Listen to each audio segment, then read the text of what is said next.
राम मंदिर परिसरातील झाड कापण्यास चाळीसगाव तालुक्यातील वाघळी येथील ग्रामपंचायत कार्यालयाचा विरोध असताना डेरेदार वृक्ष तोडून टाकण्यात आल्याची तक्रार प्रकाश सूर्यवंशी यांनी केली आहे। याबाबत जबाबदार घटकांवर कारवाई करावी यासाठी त्यांनी ही तक्रार केल्याचं स्पष्ट केलं।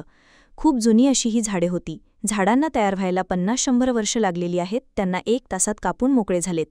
सरपंच ग्रामपंचायतीचा विरोध असताना हा गंभीर प्रकार घडला असे स्पष्ट करीत संबंधित विभागाकडे तक्रार करणार असल्याचं कळवत ज्या देवाच्या समोर वृक्षाच्या शीतल छायेत बसून सगळी चिंता विसरून जायचो तिचं झाड आज कापली गेलीत।